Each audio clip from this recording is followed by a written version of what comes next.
Prepodobno mučenica Jelisaveta je bila ćerka velikog hercoga Gesendramaštatskog u Pruskoj, sestra poslednje ruske carice mučenice Aleksandre, unuka britanske kraljice Viktorije.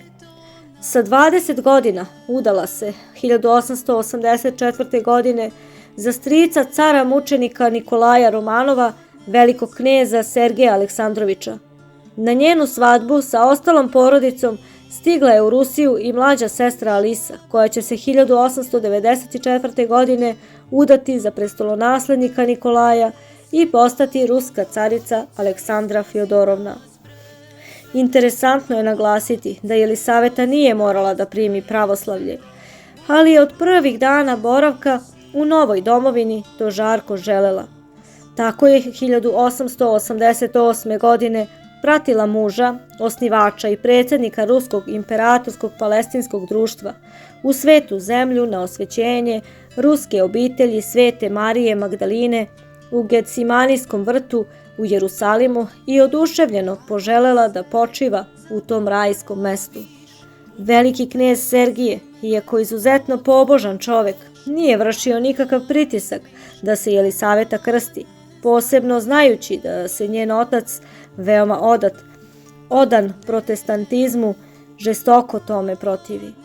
Ipak 12. aprila 1891. godine ona ostvari svoj san i primi svetu tajnu miropomazanja bez promene imena.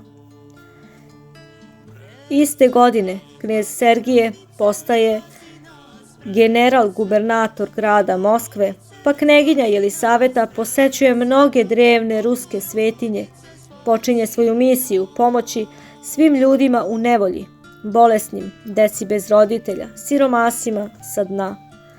Kad je 1904. godine izbio nesrećni rusko-japanski rat, ona je organizovala pomoć ranjenicima, invalidima, od svojih sredstava otvarala vojne bolnice, gde je sama radila kao medicinska sestra i najteže poslove, opremala sanitarne vozove.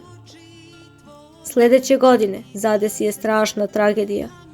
5. februara veliki knez Sergej raznet je bombom crvenih terorista.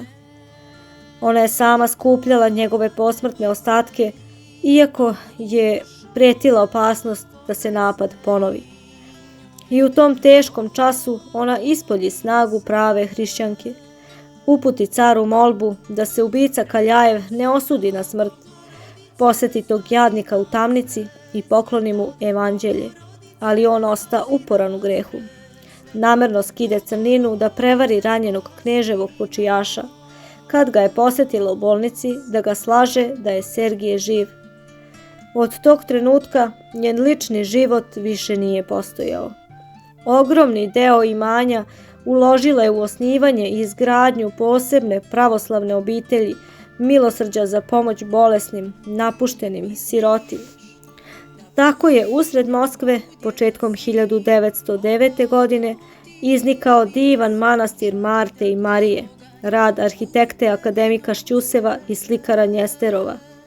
Ona skide ovozemaljsku crninu i obuče se u svetle monaške mantije i postade duhovna majka desetinama monahinja posebnog reda.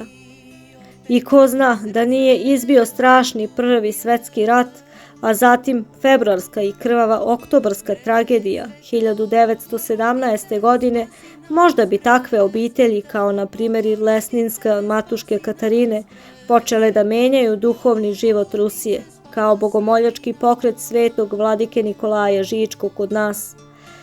Matušku Jelisavetu su zvali u Englesku, u Evropu, ali ona je ostala da deli sudbinu naroda svoje nove domovine. Prvo vreme bezbožni boljševici su zazirali od napada na obitelj koju vodi monahinja za koju zna ceo svet. Ali kad su se osilili, došla je na red i ova svetinja. U aprilu 1918. godine matuška Jelisaveta je uhapšena i deportovana, kao i ostali članovi doma Romanovih, na Ural. Ona sa nekoliko velikih kneževa u Alapajevsk. Kada je polazila iz Moskve, njoj se na vlastito insistiranje pridružila mala iskušenica inokinja Varvara Jakovljeva.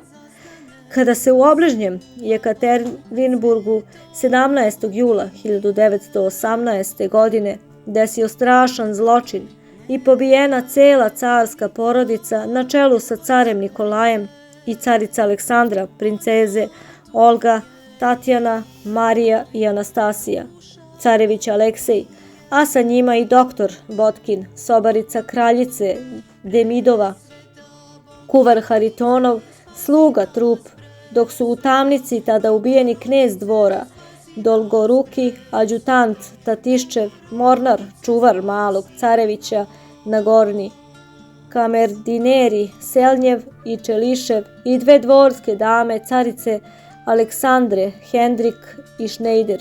Neka i njihova mučenička imena budu pomenuta.